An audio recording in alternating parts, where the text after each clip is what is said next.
So you know what? There are times in which we don't think Oda has the ball, but then wonders happen. Robin has her bags back, baby. Let's go.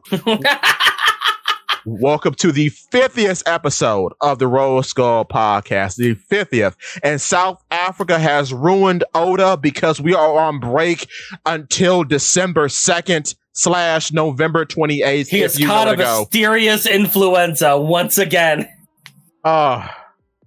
Which in actuality, we don't know what's actually going on. He could just be on vacation and is tired. But yes, we're coming to you live with One Piece chapter 1131 entitled, "Oh my God, look how cool Loki is. He hates Shanks just like me." Okay. So yeah, Robin has her bangs back. But before the program started, you told me you saw, by the way, I'm Polyp Works, and this is my illustrious co-host, Reddit Sephiroth, also known as Zakk. But Zakk, hello. Yes. And Zakk was telling me that he hated something about this chapter. Why? Is the one question that keeps permeating through my head whenever I go through this again. The question is why? Why? There's one panel. It's a very small thing. And if you go to my brother's Twitch channel, you'll find that I get very, very upset over very small things. You'll find a very specific grape-themed argument there. But why should we ever get the inner monologue of Loki? When did this happen? After the punch, Loki looks over at Luffy, and we see a thought bubble from him say that he's gonna kill Luffy. Oh, it is. I never noticed that was a thought bubble. It is because it's wiggly. Yo.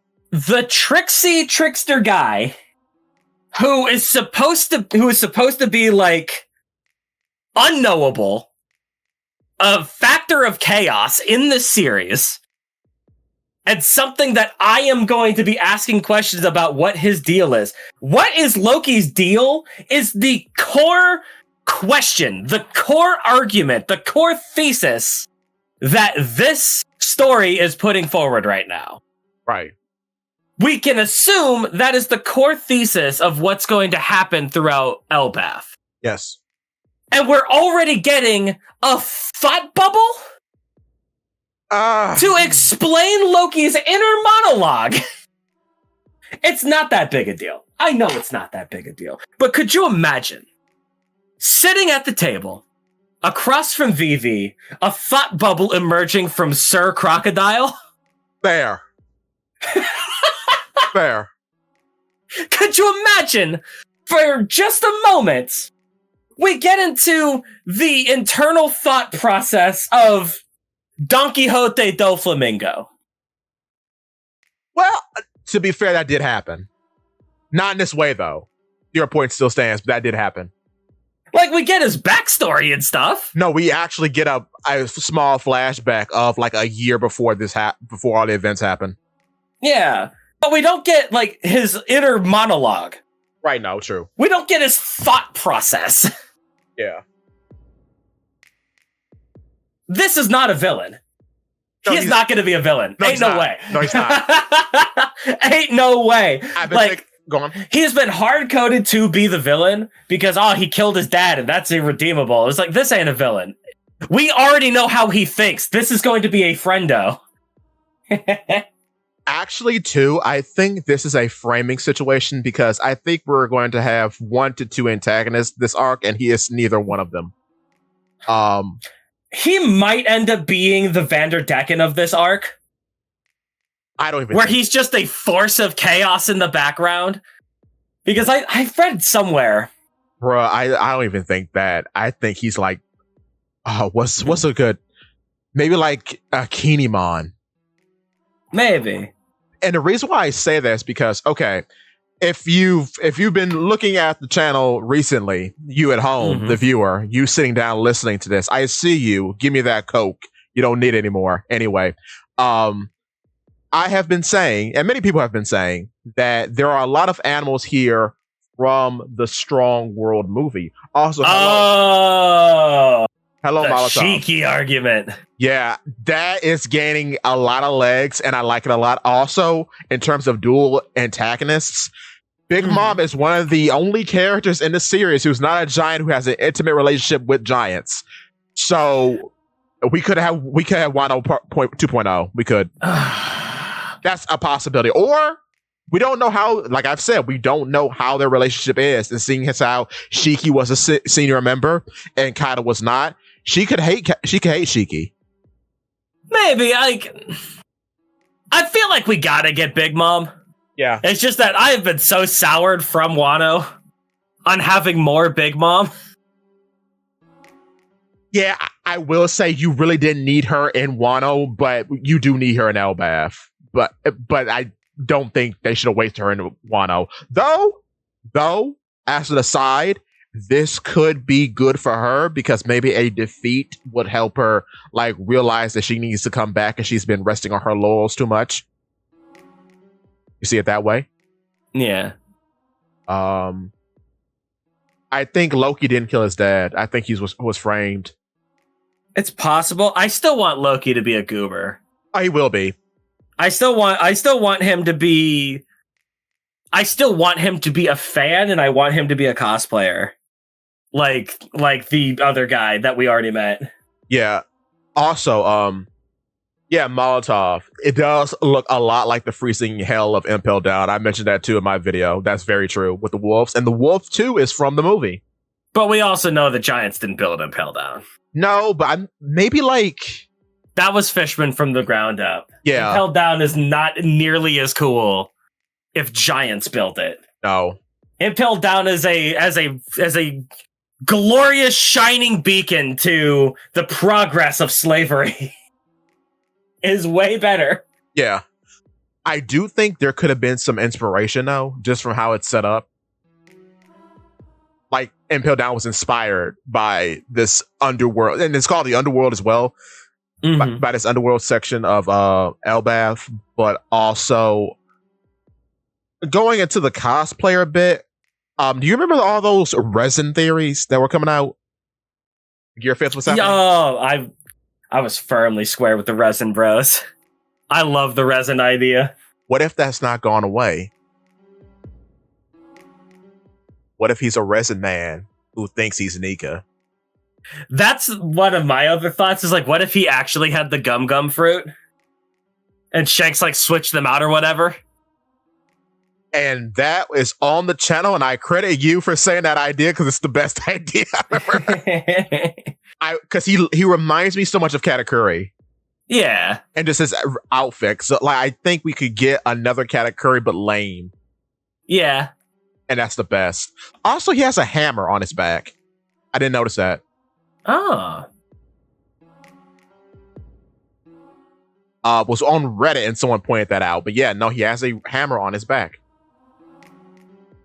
But I saw somebody, I forget who it was. Somebody was mentioning that Loki offered Luffy the option to kill any pirate crew that Luffy would want if he was set free. Yeah. I'm wondering if that's going to be the case, if someone else shows up and lets Loki free. Oh, and then they're like, hey, what if you killed Shanks? And Luffy's like, but I like that guy. Ooh. So Loki's not exactly a pointed antagonist, but like Vanderdecken, he'd be like a sub-antagonist in the background that we have to deal with. I like that because what a lot of people have been talking about. Shout out to Mr. Bushido, and I just saw Braga make a video about this, so I guess I'm late because I didn't take it when it was fresh. But the idea is that Loki is going to join the Kid. Mm-hmm. I like the idea. I like it because Kid's on Elbaf. Yeah. I like. Imagine Kid just being the villain. After everything, he just gets a power boost and goes, you know what? Nah. honestly good. Because I've always liked Kid more than Shanks. Yeah. Because Shanks is a big Fed, and it's a shame, because I thought about this in the bed one night. It's funny how Lucky Roo is like in my top 10 favorite characters. Lucky Roo rocks. As a concept. I love him so much, but now he has been sullied by the Fed organization that is the Red-Haired Pirates, because all Shanks does is he wants to keep the status quo. He wants to keep the ocean leveled, and that is so lame. Mm-hmm. And I hate saying that, but it's true. Do you see Luffy talking to Gorosei? No, he punches them in the face. True. But no, Shanks is like, oh, I'm here to talk to you about a certain pirate, like a snitching rat. Man, that was more than 10 years ago. We still don't know who he was talking about. I think he's talking about Bucky, because he's a hater. I think it's Bucky. I ain't even gonna lie. I think it's Bucky. It would be crazy if it were Luffy. Because it's not Blackbeard. It would make sense if it were Blackbeard, but yeah. Nah. I mean, it would make sense, but at the same time, like, they know about Blackbeard. Yeah. Could you imagine if it's like nobody that we even have heard of yet? Oh yeah, I gotta talk to you about the guy, the guy touched by flame. Could you imagine? It's me. Anyway. I gotta talk to you about the man who used to be my right arm. Handy right.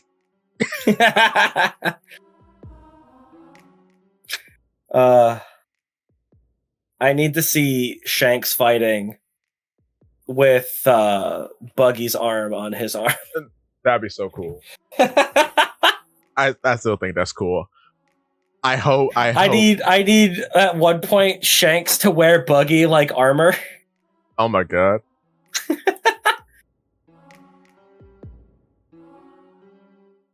Yeah, the man marked by flame will be a chopper. Yes. I mean, I don't even like.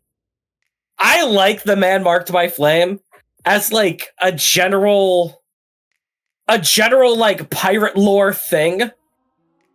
We see a couple of pirates. They're sitting in a bar, and they're just discussing legends that they heard on the sea. Yeah. And instead of Oda's usual nonsense of going, oh, that man has that poneglyph and he's in that boat over in that direction, he's just like, here's a legend. And that's so much better. Yeah, but I mean, we need to know that that man is in that place with that thing on that day in that country in that ocean. I need to talk to you about that guy with that power. What you got from that fruit in that place? At least here in Elbaf, we have Loki going, I ate the fruit that makes me the sun god. And that's like enough for us to go, well, what does that mean? And we can think about that. And we can come up with theories. We can theorize, we can talk, and we can be like, well, there's a certain amount of things that could mean. Yeah. Right? Yes. He could actually have like a different sun god. He could have the sun fruit. He could have the gum fruit. I hope his method of destroying pirate crews is that he revs up and says Nika Nika sphere or spear, and his arm just juts out. He puts a hole in a ship. Oh, I want him to destroy whole battalions with his stretchy powers. Please, Oda, make him a rubber man. It would be cool. Oh my, giant rubber man. I mean, it does go back to the whole Gear Third statement when he was fighting Luffy. I mean, and yeah, and they both start with L. Loki, Luffy. And he said, when he did Gear Third on Luffy, he was like, which is another L name. My fist is the size of a giant. So hey, that could be this. It could be like a walk back to this. And then Loki is going to see Luffy do that, and he's going to use Gear Third in his own. But it's not going to be a giant fist. It's just going to be a large sack of air.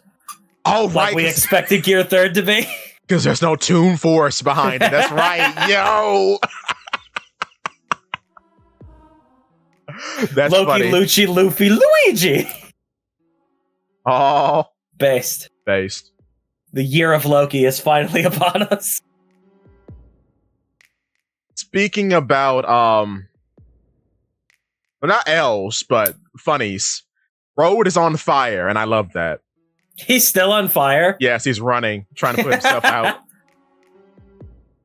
And oh right, here's your daily dose of Paulie was right.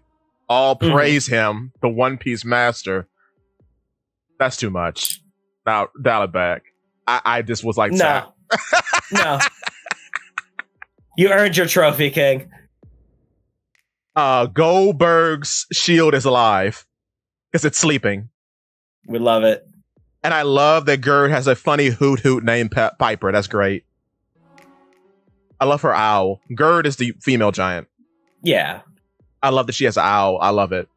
Giant pirates are going to be great. They are so good. Oh my goodness. They're so good. Yeah, it's going to be real fun to follow them.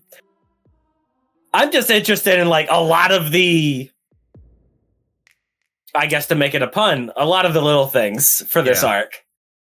Like everybody, because the last time that we were really dealing with giants for a whole arc was like Little Garden. Yeah. And it's just like there's big animals and there's big guys, but the antagonists are still little dudes. It's Mr. 3. It's Baroque works and stuff like that. Like True. It's like regular sized people that we have to fight. How are we gonna do this with everything being giant sized? And I'm interested to see how Oda's gonna go ahead and handle that. Yeah, because it's even walking this bridge is a bit of a problem, which is interesting. Mm-hmm. But just how big it is. Yeah. I have to say, when I keep forgetting his name, Stanson. When Stanson and Harudegarn call the Ethosaurus, the big dinosaur, when they call him a moose, I thought back to Jimmy Neutron. when his dad and the guys from the town are like, yuck, yuck, yuck, yuck. Yeah. Ooh, caribou! I love it. It's great. And they're singing that they're the giant warriors of Elbap. That's great. Oh, they're so good. They're such good boys. Mm-hmm. Also, the Ethosaurus does look delicious. And they are right to call it a moose. God, it's so big. Imagine the Straw Hats trying to fight that. Based. Just like my favorite movie, Strong World. Like, do you think that moose is the size of oars? Probably. It's like, huge. Or probably like maybe a head smaller because they are standing on top of it. Mm-hmm. But yeah, it could be pretty close. Because it takes two of them to carry it. So yeah. Yeah. It's like oars is bigger than two giants. That's the official metric. So like ancient giants are like in a league of their own. But yeah, this thing is big. This thing is huge. Oh. Like it takes two giants to carry it out. Right. It's huge.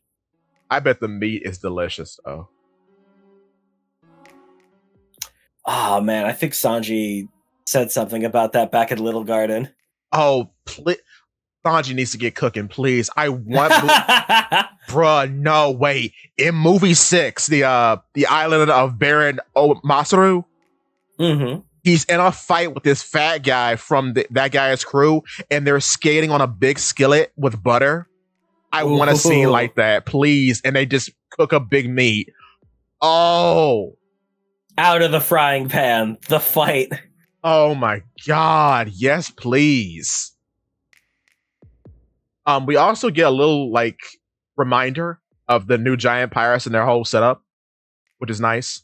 Yeah, that's cool. That's cool. Because I mean that was 10 years ago or whatever. People forget. Dressrosa was way too long ago. I can't believe I was reading this weekly. Yeah, right. Oh, yeah. God, I've been reading this for so long.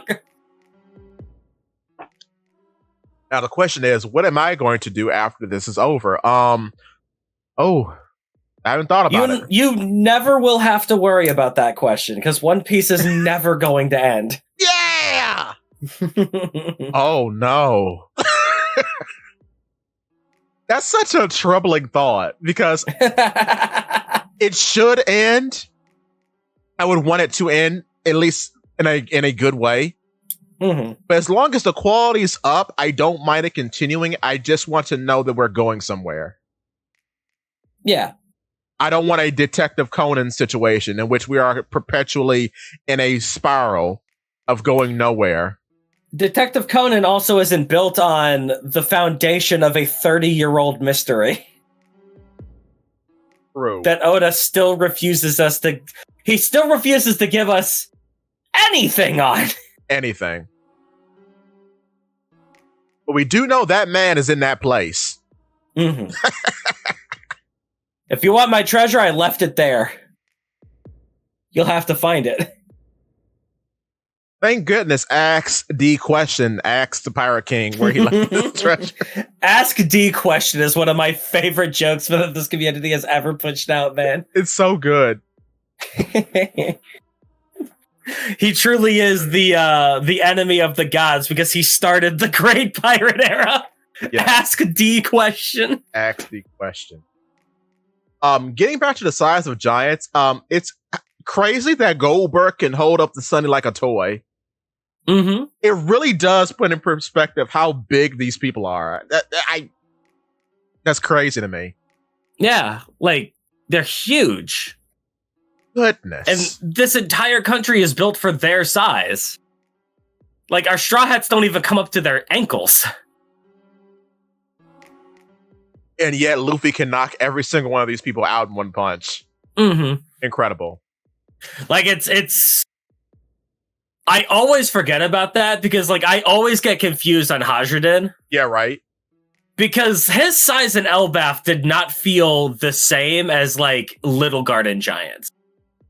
He seemed smaller than Dory and Bragi, but now that we're here, I have to be constantly reminded, oh wait, he's a giant. He is that big.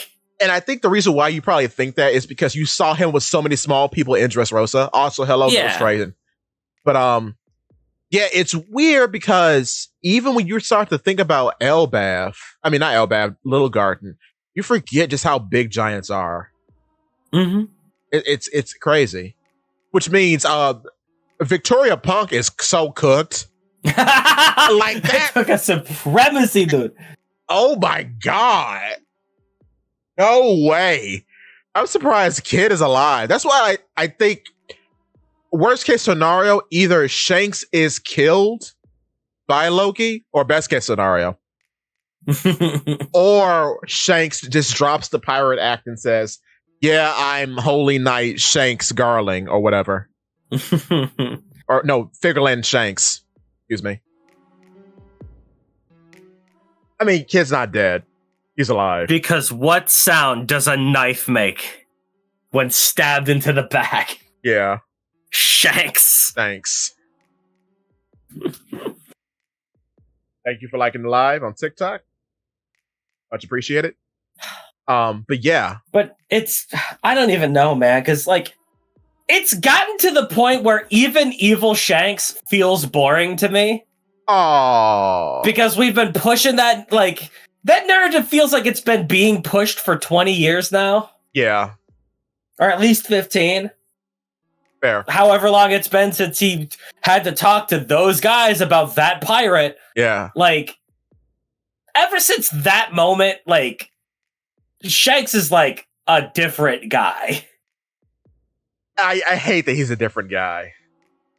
Like, he is a different guy and respected by the Gorosei. Which is weird. Which, back at that time, it wasn't. Because, like, back at that time, that was during Marineford, right? I'm pretty sure that he did that, like, right after Marineford. Yeah, or around there, yeah.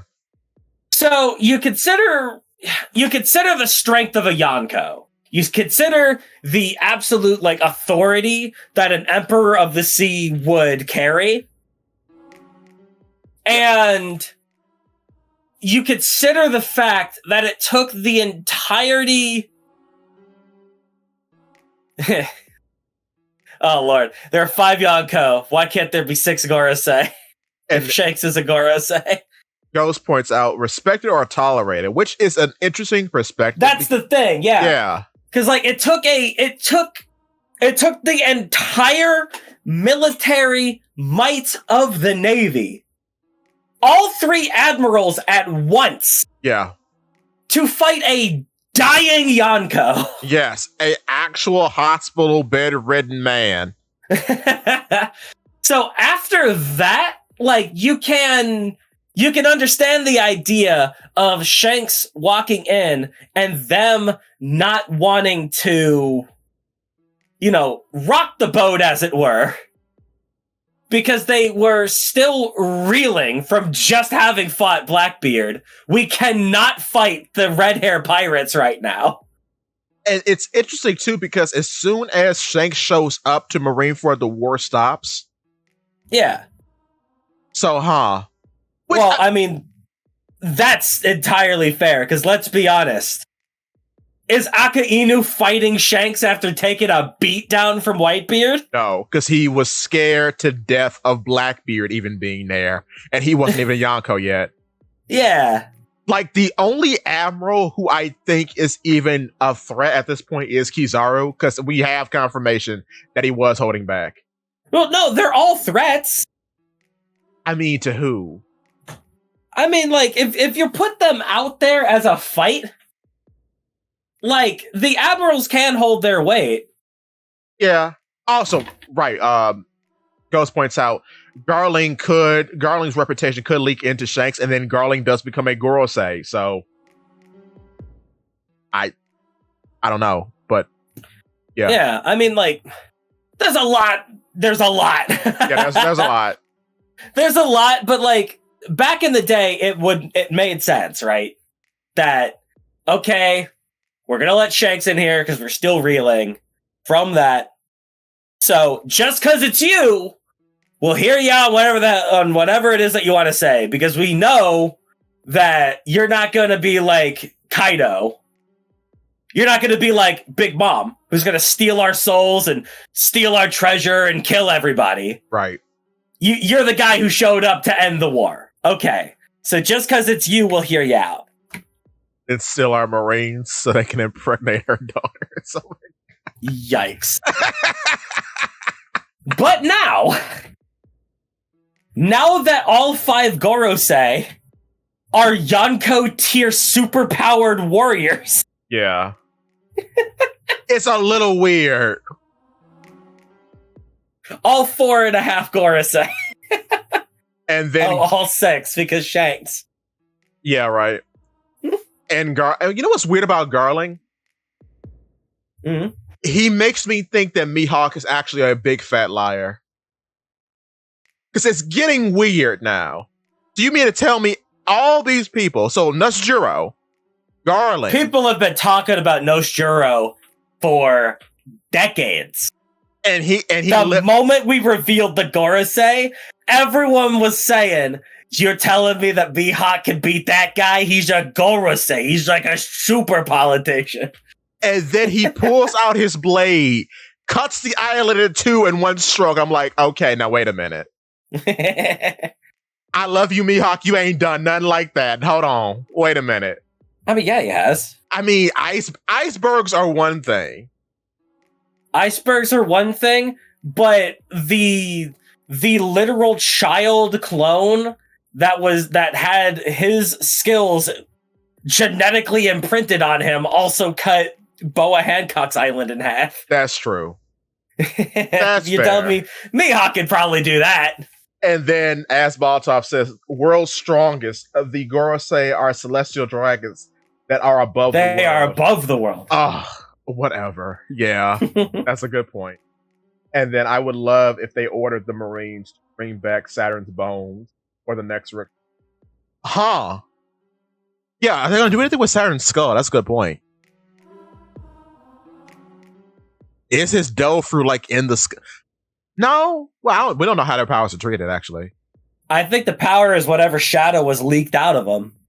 Yeah. I think Eam has the power to imbue magic on people. Or at least take Dofru essence and plant them into people, since, like... Yeah.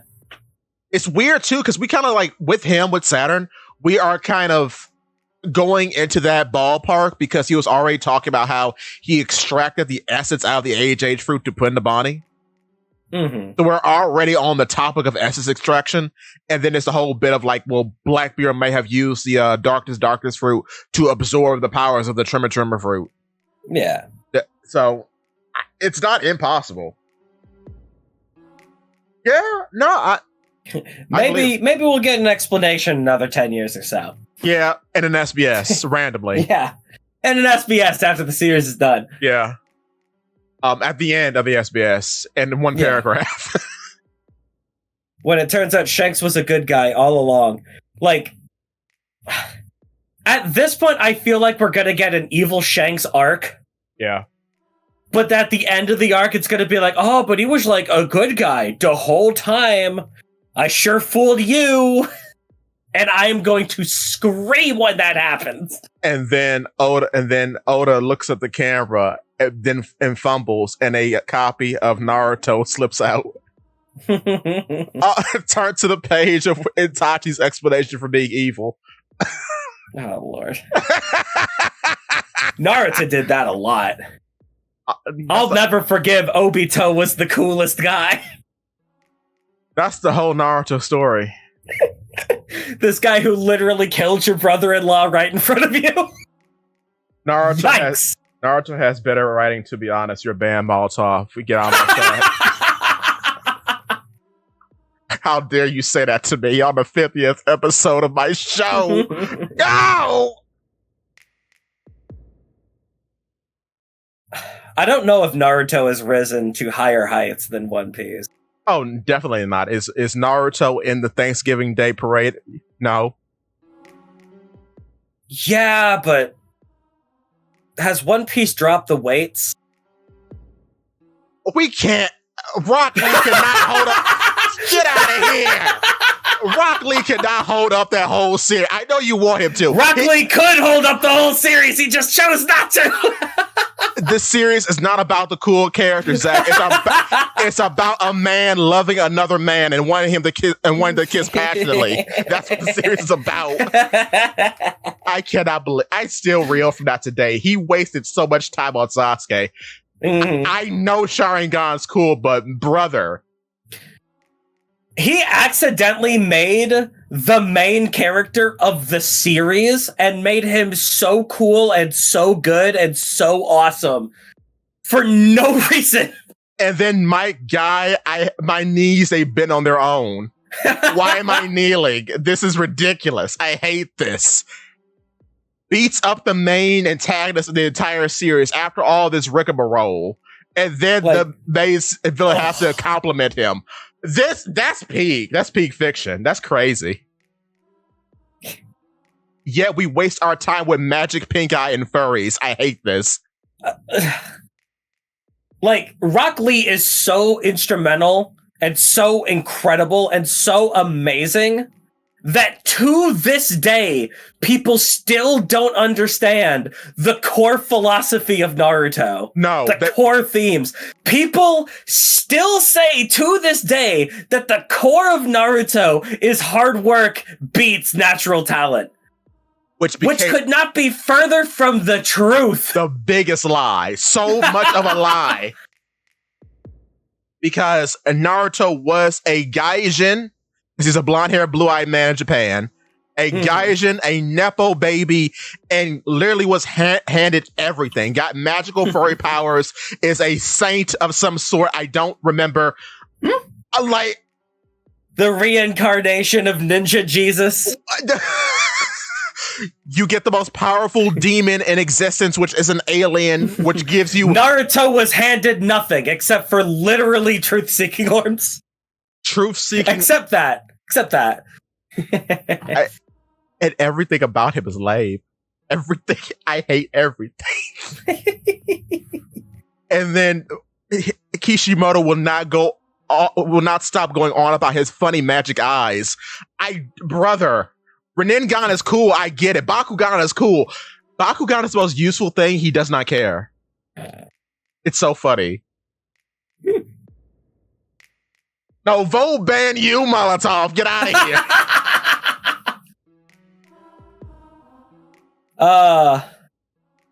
I'm not talking. I was a big fan of Naruto for a long time, so Me I too. still swear by the series in certain ways. I understand. I do too. Like, I can't speak against Bleach either because I can't get mad at Bleach. But man, its writing style would not fit Shanks. Oh. Not my Shanks. Not my goat. And it's so weird to see people's reaction to that character. Shanks? Because, like, I know the Shanks that I love, right? Yeah.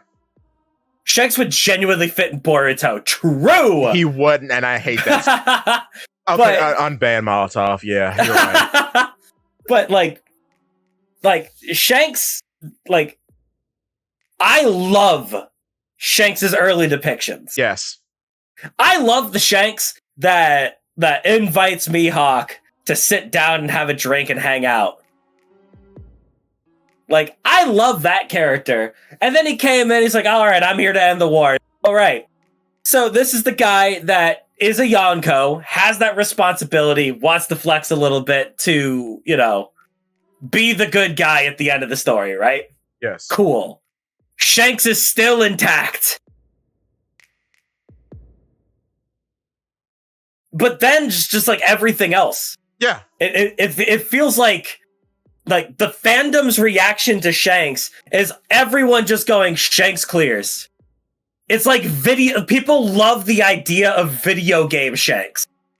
Where the only thing people want to talk about is how strong he is and how big his hockey is and how many Dorikis he has. I don't care! But this is not the character I want to watch! To be honest with you, Zakk, that's not even the fandom's fault. Because Oda's given us nothing! Video game Shanks is so real right now. It's canon. It's canon. Because you know what? The moment where I threw my hands up is not even at the Gorosei meeting. It is when I heard, I haven't even watched it fully, but it's when I heard Shanks has killer hockey and he can turn off Future Sight to prevent people from reading his movements. I'm like, okay, GG, bruh, whatever. His hockey is so strong, it turns off hockey. I'm like, this is some nonsense. Literally Black Clover. What is this? That color of hockey. That color of hockey. I'm like, this is the lamest lore bit. That's why I'm like, behold, clear hockey. Basically. That's why I'm wondering, like, okay, you said Mihawk doesn't have conquerors. That's what you said. You said it in SBS. You said it in the Vivid cards. Fine. Yeah. Fine. Okay, cool. How did he fight Shanks? Well, in a matter of skill, Mihawk is which, that doesn't even make sense, because where's I know he's the best in the world, but you can't say that and then make the excuse and say, oh, well, Garling is above the world. But what about him, though? And now... it would be kind of funny. What? You know how Zoro was in... Like, I'm sorry to interrupt, but you know how Zoro was introduced? Yeah. Remember how he was introduced as, like, in his backstory, where he's, like, roaming the land, looking for dojos, looking for people to beat? Right, he was Ryuma, yes. Yeah, like, he didn't know anything about swords, but he's like, I want to challenge your master, and I want to show that I'm really good at swords and whatever. Yeah. What if Mihawk was doing that, and he's just, like, seeking out strong swordsmen to, like, cement himself as the biggest and best guy? But if you are a strong swords guy, and you want to prove yourself to be the best, but you don't want to get into life-threatening situations every single time, what would you do in that case? What if Mihawk challenged Shanks to a Davy back fight in one? That's a good, because it's starting to get weird to me. And I bring this up because it's fresh on my mind because I just released a video about it. What if they just played Fruit Ninja? I mean, you have to wonder what's the angle here, because I know, I'm not saying Mihawk isn't strong, and I don't like getting into like power debates, but it's weird that he actively doesn't want to fight. That's a part of his character now. He wants a peaceful life. So, with that being said, how is he in the position that he's in? Was he a different character once upon a time ago? Like, it doesn't make sense to me. I mean, like, I guess the position he keeps that position by following Don Krieg to East Blue and stomping out any swordsmen that are rising up. Which is weird too, because like I love that still. It's great, but what's interesting about it too, and I do like Mihawk for this. At that point, he's like this biblical, unforeseeable force of nature, right? Like him gapping Zoro like that. Yeah. And just taking out the main antagonist of the arc and his 100 fleet, his 100 ship fleet, to the point where he had to sail the calm belt to get away from him, and he still followed him. Yes. Like the magnitude that is Mihawk was very crazy back then. He is still being carried by his depiction in East Blue. He is. He is. And then the fan letter does not help because people see him as like this mythical figure of galactic proportions. Yeah, because of course they would. It makes a lot of sense. But what I do like... To a regular person, Zoro would feel like that. True. In East Blue. Yeah. And we saw the magnitude of difference between them. True. But what I will say, and this, well, not to advertise myself, but I do that a lot because this is a show that I'm on. This is my podcast, and I get to choose the sponsorship. What's it called? Rogue? What's the phone game? League Shadow Legends. But Raid Shadow Legends. Anyway. Yeah. Raid. There's a video that's going to be coming out in which I'm talking about S-Hawk and Mihawk. I do like that Shanks is instrumental in humanizing Mihawk. Mm-hmm. Because the funny thing about Mihawk is that all you have is that scene at the Baratier for the longest time until Luffy gets a bounty. Yeah. And then that's when Mihawk shows up to Shanks' island and it's all tense, but then it turns into a party. From that point forward, Mihawk becomes a character, but that's also the decline of Shanks' character. It's pretty much the last time we get to see peak Shanks. Yes. It's wild. It's wild because from that point forward, what happens to Mihawk? He becomes a father, a husband, a mentor. He literally steals Shanks' humanity. He does because he's a pet owner now. He's a wine collector. He's a gardener. Holy smokes! It's so over. What? He enjoys eating onigiri in the fields with his funny pets and his wife, I guess. Mm-hmm. He makes breakfast with her. He trades. It's ridiculous because he becomes the most human man. It's so weird. And meanwhile, like, out of every character in the series, Mihawk is like the video game guy as well. Yes, he is. Mihawk and Shanks are the two that everyone talks about exclusively for how strong they are, who they beat up in a fight. Yes. But Mihawk's got the humanity. And Mihawk stole it. He stole it. Not my goat. And what's worse is that he's now working with the funny clown that grew up with Shanks. You are forgetting Usopp. What? Wait, what? As the most powerful man, that's true. Oh, that's true, yeah, no. Usopp clears. Usopp does clear. His future sight will beat Shanks' killer of future sight. Yeah, but that's the strongest swords, man. Usopp is a god. That's true. But it's weird because now what's going to happen is that Mihawk's going to say, I'm going to help you become Pirate King Buggy. That's going to be an eventuality. And for all of you who think Crocodile's going to remain a cool guy, I got some bad news for you, son. Crocodile's going to get worse than Sanji.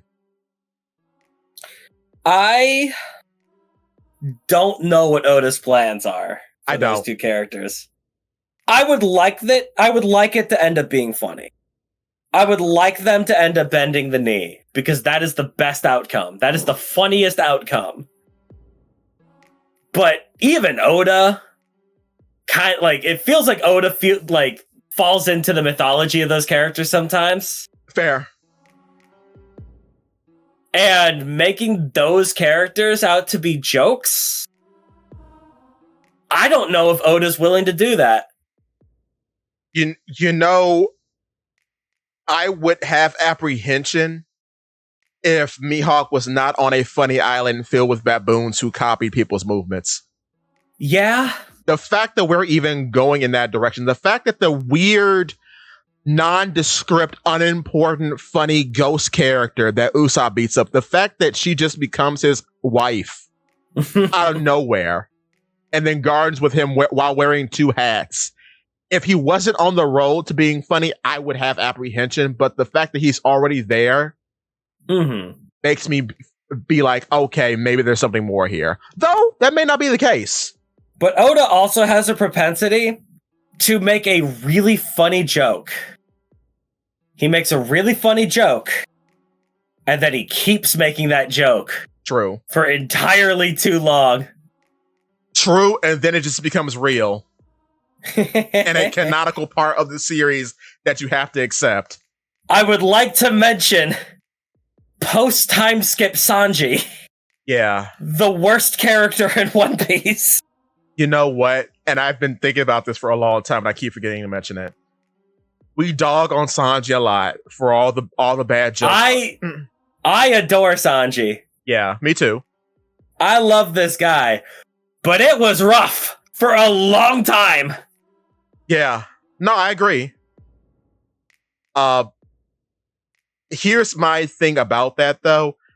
Even throughout all the bad jokes and how much Molotov hates Sanji, even throughout all the bad jokes, you know what's the reality of the situation? You need that because Oda gave you a character without any of those jokes or attachments. He gave it to you exactly in Fisherman Island. Do you know who that character is? Vanderdecken? Jinbei. Oh. Jinbei is what the community wants Sanji to be. And you know what? You know what the result is? No one talks about him. What the community wants Sanji to be? Yeah, because everyone always talks about how they hate the perfiness, they hate the jokes. But the fact of the matter is, he's kept up in conversation. There's a character who is Jinbei who lacks any of that. Who's just perfectly clean cut. How it was introduced in the series is how he's remained. And no one cares. No one cares. No one talks about him. I don't think that's the case. I feel like people remember a version of Sanji back in Alabasta. Back in Little Garden. Yeah. Little Garden. Back in Little Garden, back in Alabasta, back when Sanji, East Blue Sanji feels like a pretty distinctly different character. Fair. Back when Sanji was inspired by heckin' Reservoir Dogs, dude. Yeah. The coolest movie ever.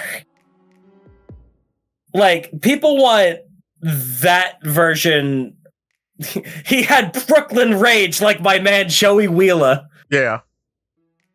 That is a version of Sanji that we have distinctly lost.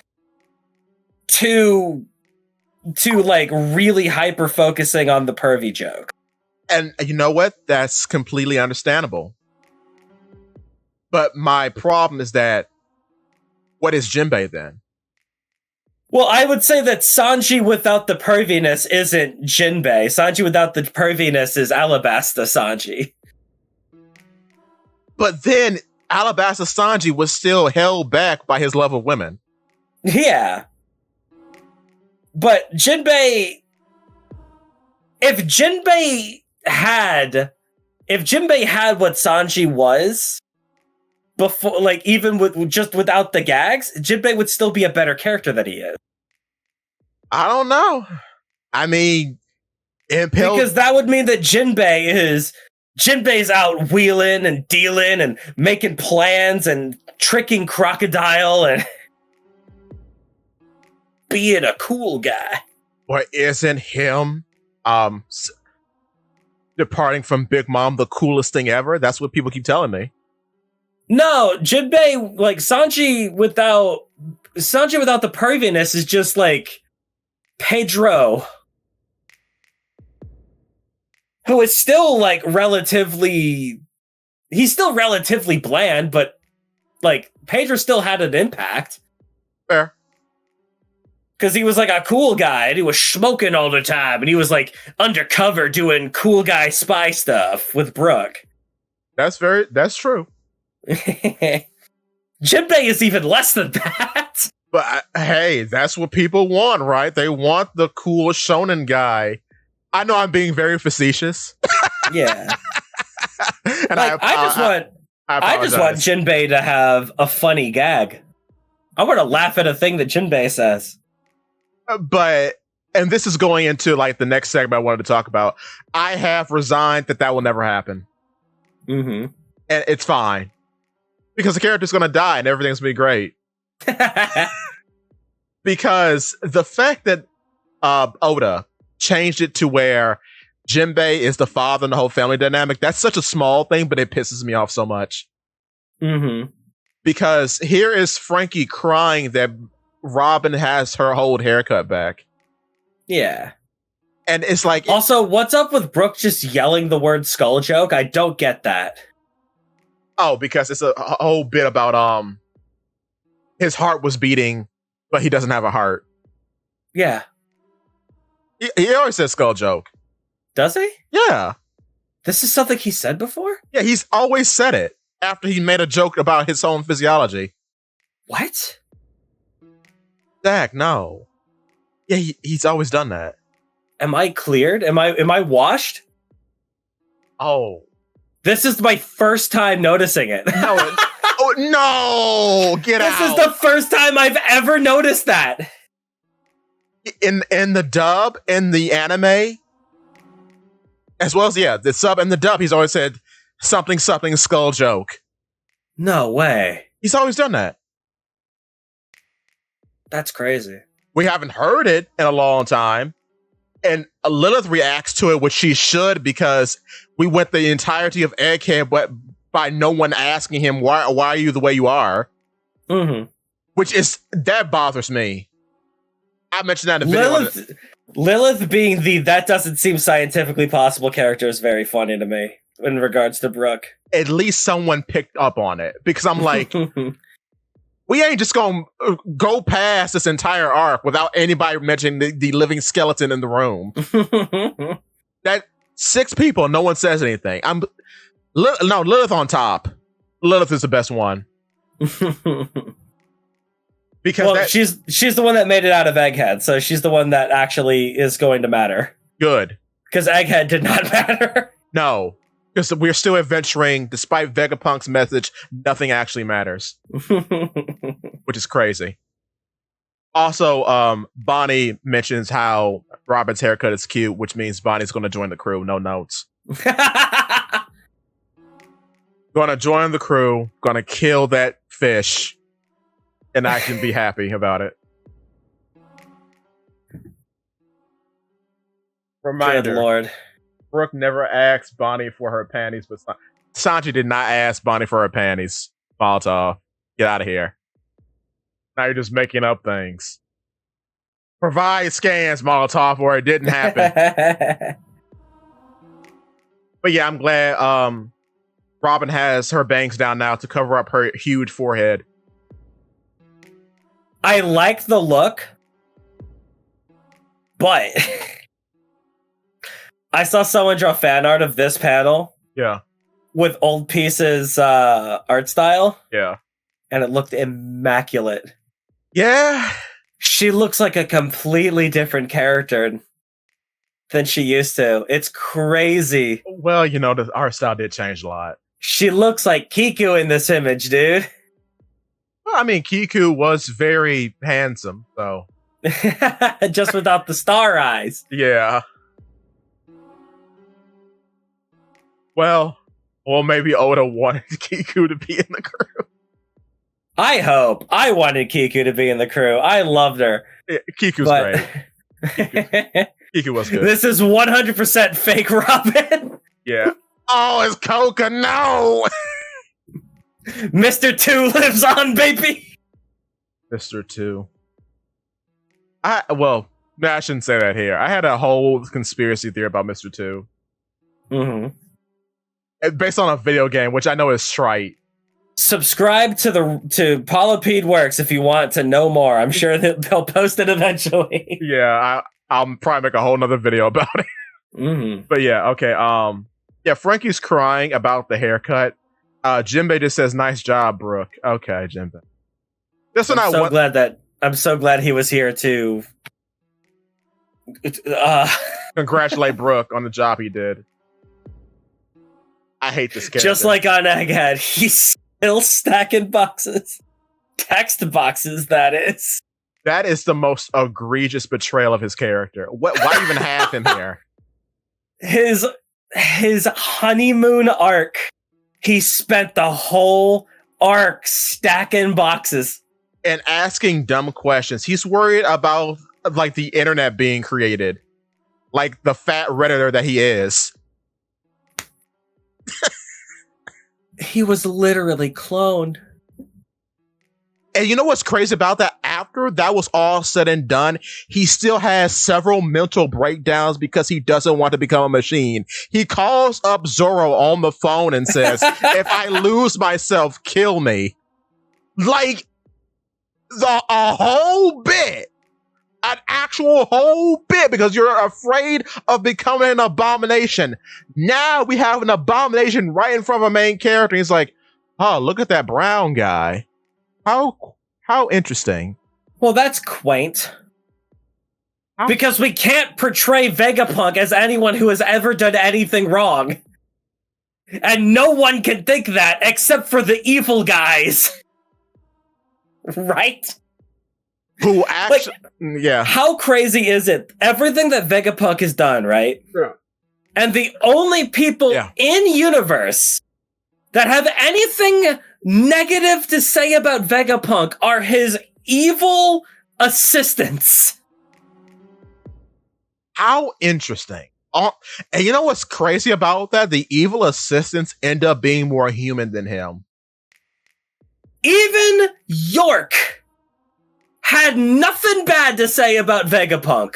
Had nothing bad to say about herself, which is weird. Because he condemned her to hell.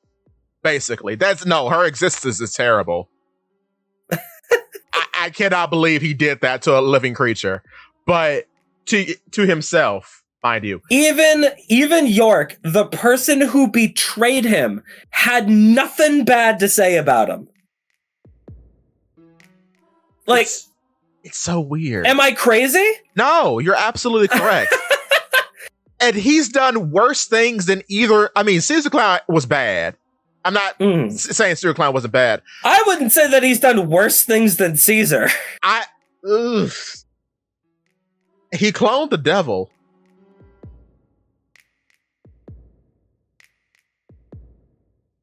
I mean, Caesar experimented on children. That's true. Caesar experimented on children and got them forcefully addicted to drugs. Like, that's true. Like, accidentally cloning Doflamingo is not that bad. But then, in comparison, it is not as pointedly evil. But then Vegapunk, even though he didn't poison children, he made children to poison. I guess. But clones also age really quickly. We don't know. We do. I mean, we don't know specifically for the Seraphim, but we do know clones age really fast. Wait, that was explained back in Whole Cake. When Judge was talking about the cloning technology. Right, all right, because Judge, right. Okay, I'll See, Molotov, you say that we were all addicted to Pokemon, but look at what Nintendo has gotten away with now. we ain't even talking about that. That's crazy. I ain't gonna. That whole bit, I look on, I'm like, y'all got a lot of nerve, but whatever. But like, no one in the universe has anything bad to say about this guy.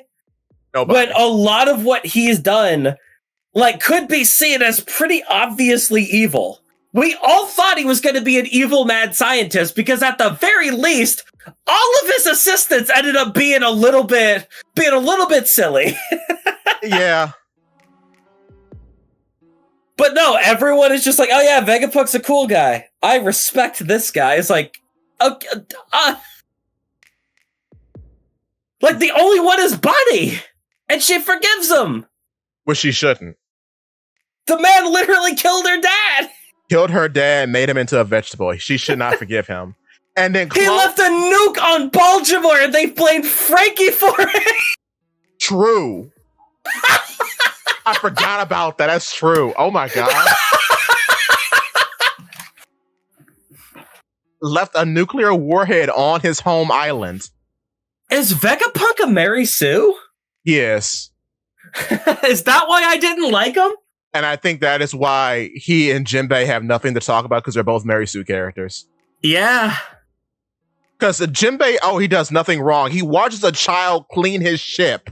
A child fresh out of slavery clean his ship. Is like, hey, why are you doing that? That's stupid. Jinbei, that's a baby. What are you doing?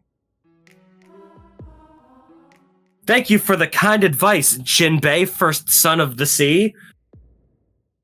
Thank you for I sure can't wait for you to end racism. You're right.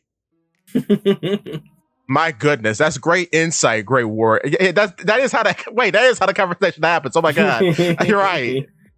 Wow, that's very insightful, Warrior of the Sea. I have always been an admirer of your contributions to civil rights. And then they shake hands in front of the camera. I hate both of them. I hate them to death. I hate them to death. This is the pitfall of Otis writing. Because they're both bad. He hasn't done anything. This is his honeymoon arc. Nothing has been said about him. And then anytime he opens his mouth to criticize someone else, I'm like, what did you do? What have you ever done? You got your captain killed. When has he opened his mouth to criticize someone? In Whole Cake. I guess. Oh yeah, back with Big Mom? Yeah. He's like, I can understand people liking his portrayal back in Fishman, well, even before then, back in Marineford. Yeah. Because everybody says the same thing. Yes. I liked him talk to Luffy. Was that the last time that we saw emotion out of him? Yes. Where's the emotion, Jinbei? Nowhere. Oh, well, emotion is when he does that face fault, like NL. That's the emotion. Shocked? Yeah. Cool. Nami locked Luffy in a cage. I'm shocked. Does she have Conqueror's Haki? True. Or no, wait. I heard this for 10 years. Jinbei's gag is making plans. Jinbei's gag is... No. It sure is. No, Kinemon's gag is making plans. But don't you remember Jinbei made that one plan that one time in Fishman Island for one arc? And he named it? He named the plan. I mean, I guess I'll Jinbei's gag is steering. Which he isn't allowed to do because Luffy wants to steer now. Yeah. Jinbei's gag is hilariously, it's not steering. He has not been at the helm at all. Not really. Oh, but he lost the boat. Don't you remember the green room? I love how people put the green room on a pedestal. I love it. The green room, it was a cool scene. I liked it. It's a cool scene, but it's like I hear this from people who I know don't read the manga. Mm-hmm. And I'm like, did you forget the cataclysmic knock-up stream event? Did you forget that? Yeah. Yeah, they did. They do. Polly, like, I don't think you understand the core One Piece demographic. True. No. It's not people that read Skypiea. No, it's not. It's not. Nope. I have to keep reminding myself. It's people who joined at Dressrosa. Barely. I'd say at Wano. Barely. Nah, people gas up Doflamingo a lot. Even though the it's art people that joined in Dressrosa. More people that joined in Wano, and then people that watched OPLA. Yeah. Because they liked Wano and they wanted to read all of One Piece. And they read like most of East Blue, but stopped around Baratie. Though there probably are some people who got really gassed about Crocodile and just read Alabasta. I mean just Alabasta. Don't care about Drum. Don't care about Little Garden. Read Alabasta specifically. Molotov, you're being extremely unfair. Oda told me to start at Film Red and then 1065, so I started there. True. Film Red is very important because you can see how cool Shanks is and how he can stop that lame character Katakuri with his dumb observation hockey. How dare he step on... Katakuri, your hockey sucks compared to me, Shanks. When you told me that, like Summers brought Katakuri into the movie so that Shanks could style on him and nothing else. I could not believe my eyes. Livid. You told me that I was livid. Like, how? I have cosplayed this man. I love him so much. He is the shining light of Whole Cake. He is in my top 3. Like, I don't even know antagonists, just characters. I can't. Shanks could have stopped the Song Devil, but chose to not do that twice. Oh my god. True. I don't know. I don't know. This guy is evil. He has to be. Has to be. It's all part of his Aizen plan. You see, I let the Song Devil run rampant twice so that Luffy could fight him. So that Luffy will become stronger. So that he will provide a good test of my strength later. And I can make Yasop shoot his own son in 4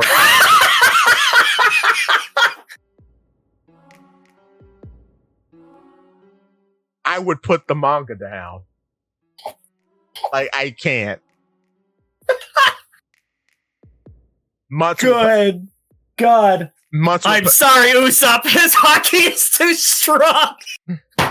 His puppet hockey makes me want to shoot you. He has dominion over my very being, son. I can't help it. This is the true power of Conqueror's hockey. To conquer your allies and make them do as you will. Now shoot your son, Yasop, with your magic hockey bullet. And Usopp dies right there. And then Jinbei yells out Luffy-kun for no reason. Send this to Oda now. Luffy-kun. Exactly. Oh, God. And then Lucky Roo is eating Sanji whole in the background. Just eating him. You have good eating in them legs, boy. Just eats them. Eats his foot. Eats his foot. It could be like Zeph. Eats his foot. Based. This has eats his other leg. Now I will gain all of your magic exoskeleton powers for myself. That's how Lucky Roo is the fastest man alive. He gains speed by eating others' legs. Yes. He gains their speed dorkies. Yes. It's like in Pokemon where you get EVs for taking out fast Pokemon. Exactly. He has all the EVs and speed, baby. He can do Tempest Kick and Moonwalk and Shave and all that stuff. I would love to see Lucky Roo do all that stuff. but he's not a Marine, so he doesn't know Rokushiki. No, I mean, he could watch a guy do it. That's how Sanji learned it, or whatever. No, Sanji learned it by running a lot. Oh yeah, from Interesting Folk. That's true. Yeah. But yeah, so that's how Lucky Roo may eat Sanji or whatever, and then Ben Beckman shoots Zoro in the hands. No. Zoro clears the entire crew because he's so cool. Oh, that's right. I forgot. Yeah, Zoro beats everyone. Zoro beats everyone, and it's just up to him to fight Shanks alone. And Shanks is like, you remind me of someone. A boy in knees blue. What was his name? Oh no, is he thinking about Mihawk? Mihawk. Oh yeah. You remind me of that swordsman with the black sword. And then Zoro's gonna drop. He's gonna drop the sword out of his mouth and go, "You mean this black sword?" And pull out Yoru. Yoru, you mean this? Or wait a minute, what if Zoro uses his Conqueror's Haki to fuse all of his swords together to make Yoru, which is a back blade? Yo! This is the blade of my master, Mihawk. Oh god, you remind me of someone stronger than all others. You remind me of myself. I am that man in that place. It was me, Austin. I was the One Piece all along. I had to give up my right arm to become One Piece. This is a good 50th episode. Straight jokes. I love this.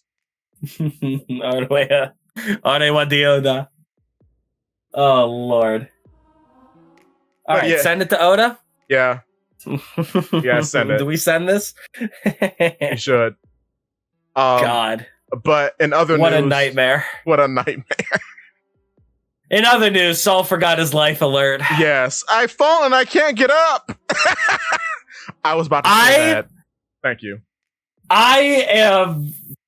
Oh my god. It's not going to happen. Could you imagine...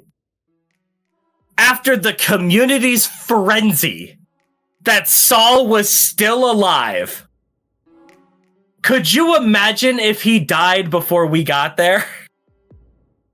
No. He contracted giant type 2 diabetes. Because he was a large lad, so maybe he ate too many cray kombuchas. Fell over. That's not funny. They're talking about the other Saul. Saul Goodman? I don't know. Good Lord, he's fallen and he can't get up. So that's definitely going to be like a goofy little thing. This is definitely be like, you got to tune in next week. It's just Oda's typical nonsense. Yeah. Where this is going to be nothing. Yeah, it's going to be nothing. This is going to be absolutely nothing. It's going to be like, oh yeah, Saul lost his leg when Kuzan froze it. Because that was the first thing that it froze, and he needs help to get around. Yeah. Like, but could you imagine? Could you imagine if Saul just died right there on the floor? Could you imagine if Saul died at the start of this arc? Even if he survived long enough to see Robin one last time. Could you imagine? After everything. What if we just do a Little Garden Part 2 and Shiki put bombs in his drink? I want to control that library, Saul Goodman, so I have to kill you first. You can't read any of the books anyway, they're too small. Oh, I do want to see Saul reading the books. I do want to see him like trying to turn the pages. That would be so cute. Yeah. Saul dies and they ruin Robin's design for no reason. I wouldn't say that this is ruined. Aw. I'm just saying that, like, the face shape that Robin used to have was better. Fair. But that's just like what do you call it? A casualty of the new art style. Yeah. She looks identical to a literal man. I wouldn't say that. She doesn't look like a guy. I wouldn't go that far. Come on now, be fair. That hand is quite big, but Oda does like drawing the Joshi hands. We do get into, which is why I think Elbaf is going to be a dream for him. I can make the hands as big as I want. But Loki continues to be a great character. I hope he what's the joke when he sticks Shanks up his bunghole or whatever. I don't know. That was the joke when the joke about Ant-Man and Thanos back in the day. Now I'll use the grow fruit. Prepare yourself, Loki. Prepare yourself for my growing hockey. Oh God. Now everyone can become a giant, and I'll share my hockey with my ninja army. Oh my God. Rasengan. That literally happens in Naruto. Well, no, it doesn't. It does. Kishimoto, he was going through something, because ain't no way. They don't literally grow, but Naruto does share his chakra with the entire army so that they could be invincible and have regeneration. Okay. He does do that. So, this was in Shonen Jump. Yes. Next to One Piece. Dominating One Piece at the time. Okay. Okay. Actual slop. Like actual booty juice. Okay, whatever. Garbage pail nonsense. I cannot believe it. Yeah. Molotov, you know it's bad. Don't even play with me. Peak fiction. Peak fiction. Ugh, no one has ever had anything bad to say about the Naruto war arc. Not ever. I saw the message that you... Yeah, look, Molotov, I saw the message that you sent. I'm not going to allow it to go through. Allow, deny. Although I will say, people did have one major flaw with the Naruto war arc. What? It was not long enough! I want more! I need Madara to do more sick breakdance moves on these fools. Honestly, if the war arc was just him doing that for 300 chapters, I would love it so much more. Oh, Madara rocks. Madara rules. He does for no reason. I like him too.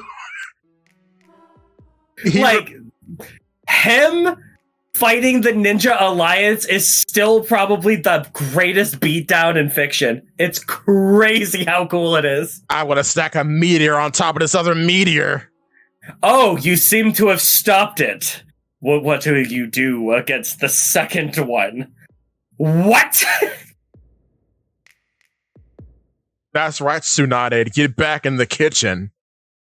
And then he does a sick handstand. Ridiculous. The 3 seasons of anime that were literally 5 panels. We don't talk about the dark times before Shippuden. Oh. I like how Oda wrote he wrote 2 good female characters, and then the community claps, but then turns to Oda and calls him sexist every single month. Wait, what? Yeah, there's this whole bit about how a lot, especially in the early mid 2010s, about how no one had anything bad to say about how Kishimoto does not write good women at all, except for maybe Hinata and Tsunade. And that's a stretch on Hinata. Tsunade rocks. Hinata, no. Yeah, fair. But then here's One Piece with literally probably the best female characters in Shonen Jump, and they say, I hate Nami because she's sexy. Nami might be the best written female character in anime. Yeah. Just in Shonen, at least. And then he doesn't really skip a beat on many, because Big Mom is amazing. Big Mom rocks. Big Mom's great. Pudding's great. All these girls are great. Sakura is still worried about a man who does not pay any attention to her and then has a child by him who is visually impaired. And then Kishimoto dresses that child up like... I cannot believe they gave an Uchiha glasses. That's crazy to me. That's peak comedy. And then make her dress up like a skank. That's incredible. Incredible, Kishimoto. Fatherless behavior. Actually fatherless. But hey. I am the number one Sakura apologist. Because Sakura, to me, represents the perfect shonen protagonist for Naruto. No, I agree. And she gets it. She gets it for a single moment, and it all comes crashing down immediately. It's horrible, and I hate it. Yeah. Does not win one fight by herself. Yeah. I mean, she doesn't even need to. No, they gave her the strength. Sakura being surrounded by these literal gods in ninja clothing. She doesn't beat Ino, that was a tie. But Sakura being surrounded by these literal gods and her as like a regular human going, I want to catch up to these guys. I want to stand on the same level as these guys. And spends the entire series desperately catching up. And for one moment, at the end of the war, she saves up 3 years of chakra, releases it all at once.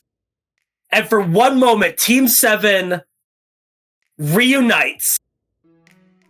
And she gets to stand at their level.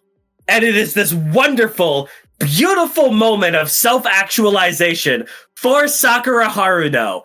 And then the very next line is her going, I'll stand back and provide support.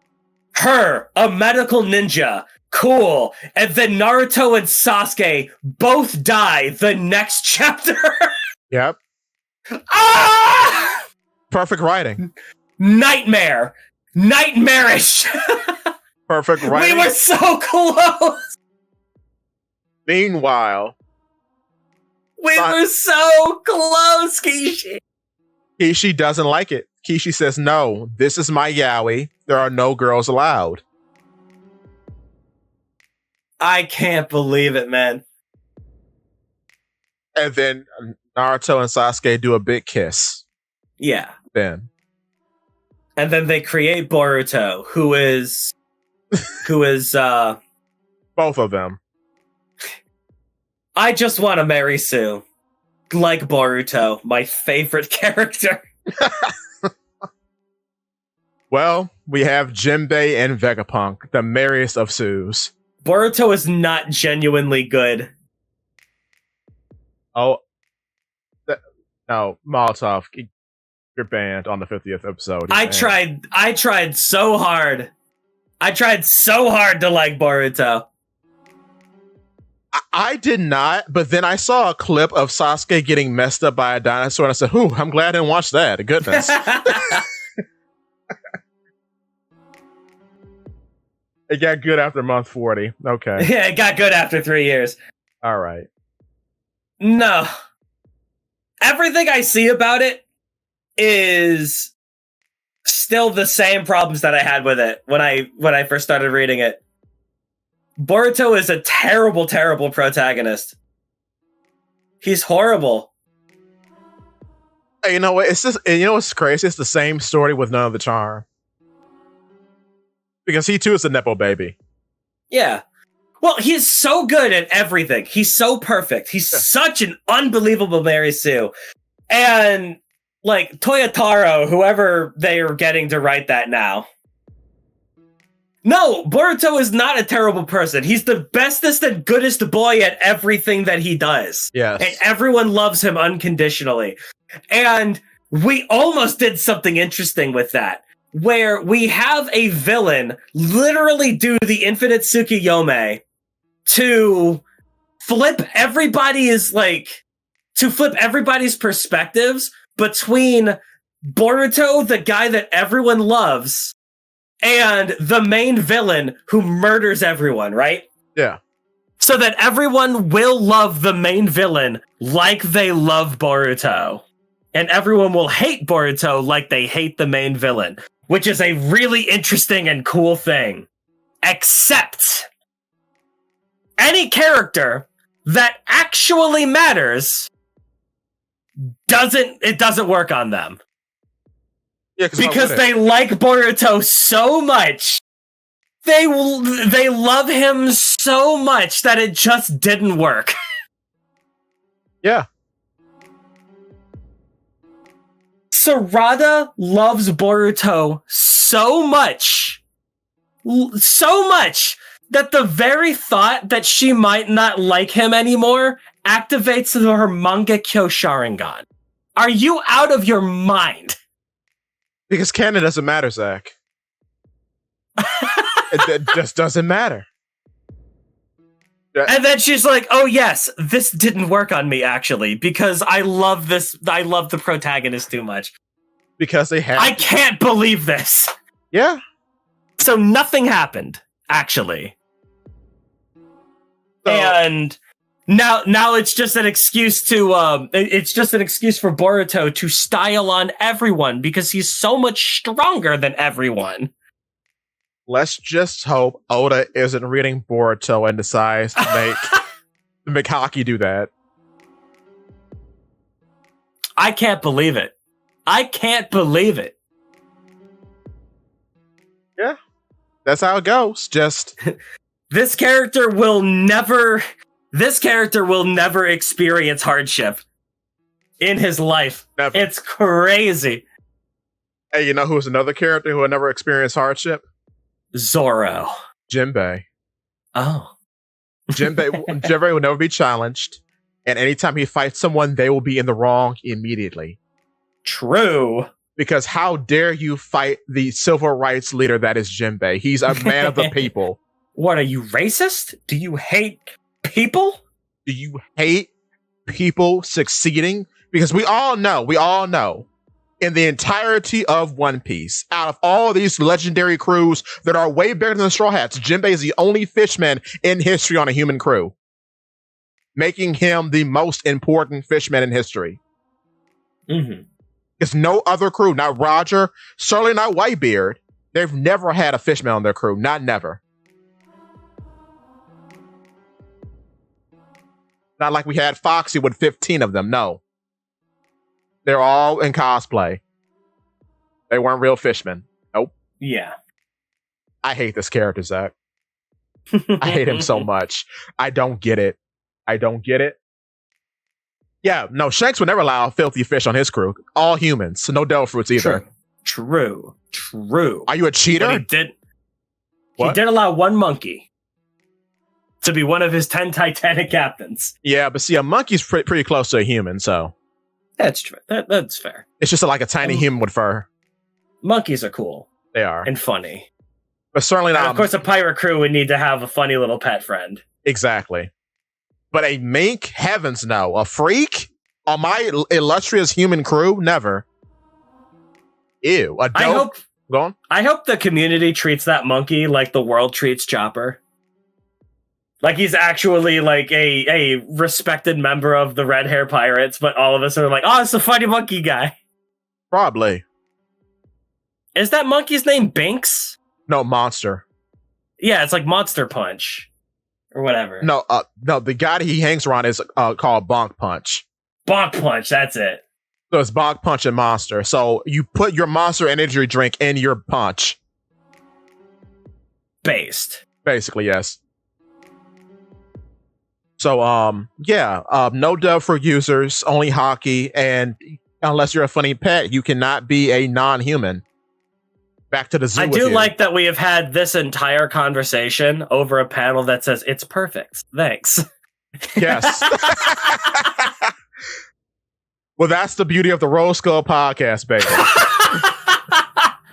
We get on a tangent and just don't stop. Mm-hmm. But yes, Jinbei is a terrible character.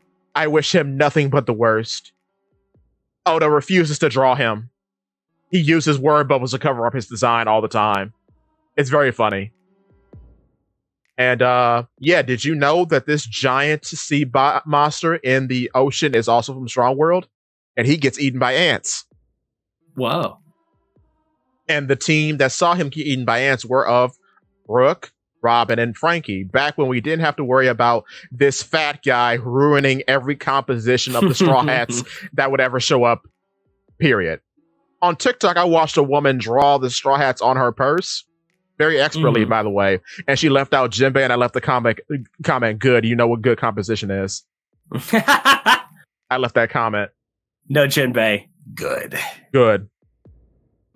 He ruins everything. Frankie and Brooke are perfect bookends to all the Straw Hats being in the center of both of them.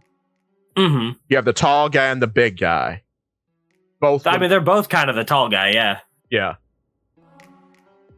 And then, you know what's crazy too? They keep playing with scale because Jinbei is supposed to be like 2 feet taller than Frankie, but in this panel, when they're complimenting Robin, they're the same height. Make up your mind, Oda. I mean, is Jinbei like Frankie's further back, so he looks taller.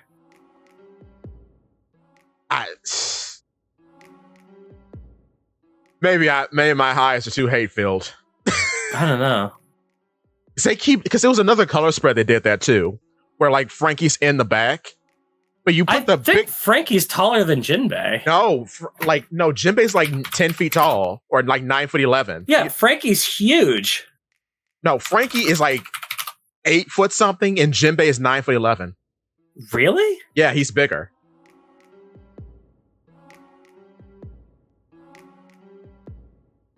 Frankie. Height. Yeah, Frankie is 7'10". 7'10". Jinbei is 9'11". Really? Yes, Frankie is 7'10". Jinbei is 10 feet tall. Yes. And Brooke is only 9'1". So he's significantly bigger than both Frankie and Brooke. 9 feet tall. Huh. Almost 10 feet tall. 9'11". 9'11". To represent what he did to this manga. Anyway. Yeah. I don't know.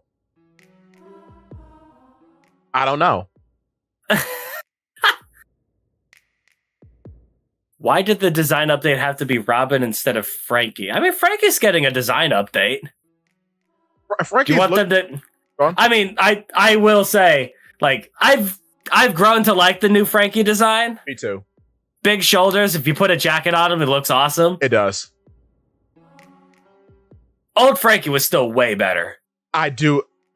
They both hold a special place in my heart. Though I do like Popeye the Sailor Man. He's good. Yeah, old Frankie is still clears.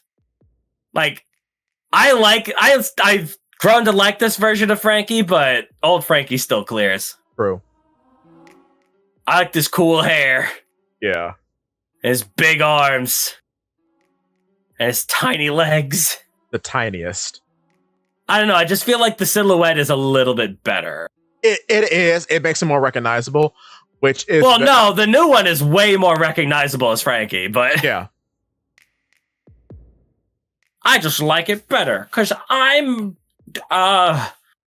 smart like that. Technically, and this could be a video, Frankie's shoulders were always kind of weird, because... Not, like, all the time, like now, but... In the fight against Fukuro, he took off his shirt and he bulked up his shoulders, and they were like little turrets. Oh, that's cool. So like there was always like an idea of a shoulder design out there for Frankie. But now, like, go on. This design is a lot more reminiscent of like toys in the 80s. Exactly. Like your Transformers and stuff like that. He looks like a robot toy, which is what Oda's going for. Yeah. Because, good lord, if the year of Frankie takes off, Oda's going to sell a lot of toys. Yep. And then to all the different companion vessels in the Straw Hat ship, the Sunny, the shark tank, the shark submarine, the rhino tank, the brachio tank. The rhino bike, excuse me. And then they come together to make a big robot toy. So yeah. But Jinbei's a big blob, so who cares? I'll never not be sour about him. Never. The movie You still can make it work. Yeah, you can. He won't. You can make it work. He won't. We need this character to have an emotional response to something. I'll bet you $10 his Elbath outfit is actually garbage. Probably. He won't change the silhouette because this fits too well in the Elbath outfit. What? He'll wear a skirt, of course, and then he'll wear a cape. That's what the Elbath outfit. What are you talking about? He's already in his Elbath outfit. No, he has to change again. Or maybe he won't. You're right. Maybe he won't. Maybe he actually will. Everyone else will get a cool Elbath They put Bonnie in overalls. It's over, dude. This is his Elbath outfit. I mean, well, Bonnie always has overalls. I mean, she has suspenders, rather. He's wearing suspenders. Well, yeah. I don't know. I would think they'll have another design change, but maybe not, you know? I mean, like, are we going to change Frankie out of the new cowboy design? I don't think so. I mean, we could, because things have shifted before. Because Robin got like 3 in Elbath. Not in Elbath, in Dressrosa. Yeah, but that's like... Bounce off your band, none of that. What I just looked over and went, What are you doing? None of that. You're in the show now. No, where's the clicker? No. I should mute you. I want to mute you so bad. Oh. Anyway. That would stun lock me. Anyway. Yeah. Off of that, you know what? The female characters, they get more design changes because they sell more merch. That's true. So it makes more sense that way. That's why if you enjoy the funny baby now, enjoy her while you can, because she will turn into an adult very soon. Yeah. Which is dystopian in the way I'm describing it, but it is what it is. She will go back to her pre-time skip design, as I say it. No. Because adult Bonnie sells more merch than funny baby Bonnie. Even though funny baby Bonnie is a better companion piece in most situations. Because she's small and everyone else is an adult, so you recognize her more. Then again, Chomper's small all the time, so maybe not. I don't know what I'm talking about. But, yeah. Yeah, but let's be honest. When was the last time we had a reasonable design shift for Chopper? Fishman Island? Hello, darkness, my old friend. Oh, I guess he got a cool samurai outfit back in Wano, so I'll give him that. That's true, and then he was wearing the funny big hat at the start of Egghead. Yeah. I do like his funny big hat. The straw hat thing. Yeah, but man, we do not get that enough for Chopper. Oda's really sleeping on that. No. And I wonder, like, I guess it doesn't matter. Which, I mean, Bonnie and Chopper are almost the same thing now. Mm-hmm. If she does join the crew. She may not, but if she does, and I'm like, okay, so Egghead really didn't mean anything. Thanks, Oda. Thanks for that. Glad we spent a year and a half here. You made her Nika, and she doesn't matter. Great. Fantastic. She's one of the few people who know it was nothing happened, but fine. You made her Nika. You made her into Nika. You made it so... Chopper unlocking his concept art form would be so funny. Turns into a zebra based. Back when Chopper looked like Shaggy. Good. I love that concept art. It's very funny. Picks up smoking. Have we seen Oda draw old Chopper? In what way? You know how he's done the SBSs where he draws everybody in like the good and the bad time signs? Oh yeah, he becomes a ritualist and sacrifices humans. Oh. Mondo, cool. And he turns into a scary wildebeest creature and he says, "Bring me the next sacrifice to the blood god." I'm like, oh. Yeah, but does he like in the good form, does he like grow up and become like a guy? He becomes My Neighbor Totoro. Oh, that's cool. He becomes Snorlax. I can dig that. He's like, I can dig that. Here's the medicine for your granny. That's what he says. Chopper being a big fat guy is cool. I like it. I like that too. Yeah, the 20, 40, 60 images. Yeah. That's what I was talking about. Yeah, he turns into a terrible ritualist that sacrifices humans, or he turns into your funny big bear doctor. So he becomes Santa Claus or the Krampus? Basically, yes. Based. Oh, that's a video. Thank you, sir. I'll credit you as always. Have you seen those videos, by the way, when I credit you? Yeah. As an aside? Okay, cool. With that being said, I guess that's it. You'll have, I don't know what we're going to do for episode 51, but yeah, the manga will return on 50 episodes already, man. 50 Holy episodes. smokes. 50 episodes. And dude, we have like 350 subscribers. Like, I can't believe how fast that we've made this grow. No, 393. Yeah, we've almost have 400 subscribers, dog. Like, you've been crushing it on this. Oh, thanks. Like, that's all you. Well, no, it's you as well. This is our channel. Yeah. It's crazy. Time for the 1 month break. Yeah. Yeah, we gotta mention that. Like, Oda's not gonna be here for another 2 weeks, right? Right, yeah. What is the plan? Well, we'll probably have a funny Whole Cake Island episode sometime around Thanksgiving, but there won't be an episode on Black Friday because of personal reasons, which involve capitalism. So I'm just telling. So we have some. We'll do something next week. Like, we're not going on break. No. We'll do something next week. Probably talk about Katakuri or our hopes for the arc moving forward. Or funny ideas. Assuming we've gotten 10 chapters in the last 4 months, that's crazy. Yeah, right? That's a lot of chapters. It is. But, yeah. We've gotten like 4 chapters these last 4 months. Yeah. But I thank you all for listening, and I thank you all for riding out with us. There'll probably be some new videos on the channel just about the podcast. But I'll be taking snippets out and making new videos, so you may hear some of our guests again in newer videos. And but if you're on the YouTube, hit that subscribe button. For the love of God, we're almost at 500. Yes. Can you imagine being part of that revolution? We are going to take over the One Piece world. Yes. Like the video, send it to your friends. I don't care. Because we are. I want to see number go up.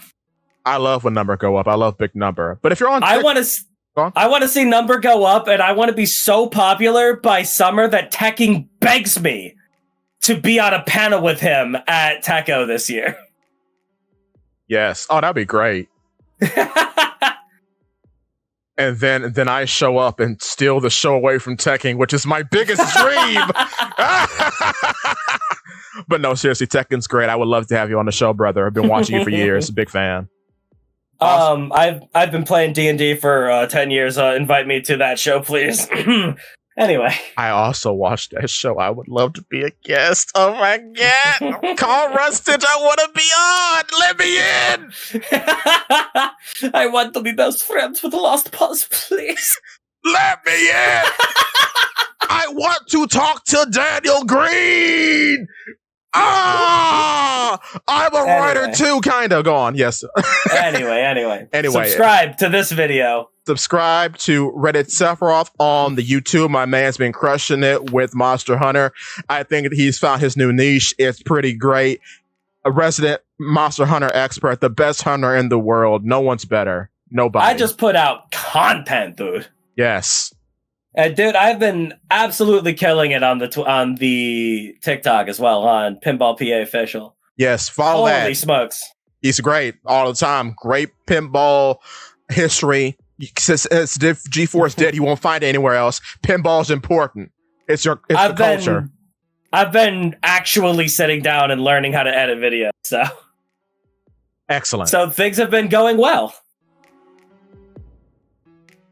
So, yes. So, while you're at it, follow that, do that. Polypede works. Good God, this man is a workhorse. This man, Polypede works till he's Polypede dead. If you want guaranteed content every single day, sometimes 4 or 5 times a day, for the love of God, you are not going to beat this individual. Subscribe to Polypede Works. You probably already have if you're here, but if you haven't, what are you waiting for? Get on it. And yes, these sexy women in the thumbnails will not stop. No one else is doing it. I'm doing it. If you see someone else doing it, they stole it from me. Send them to court. 3-week vacation. A 3-week vacation on Oda's part is not going to stop this individual. Never. But with that being said, Thank you so much, and we'll catch you next time. The bars. We'll see you on episode 100 of the Rose Skull podcast. Yes, the bar is open. We're back open, but we will be closing for the holiday. So come right in. Don't be dodgy. Don't be dodgy. We'll see y'all in the next one. Bye-bye. Oh, right. Yes, we're on Saturday. Well, I'm on Saturday. We'll be on. I'll be on Saturday. That was the last bit. Okay, I'm gone for real. We're gone for real. Bye. Yes.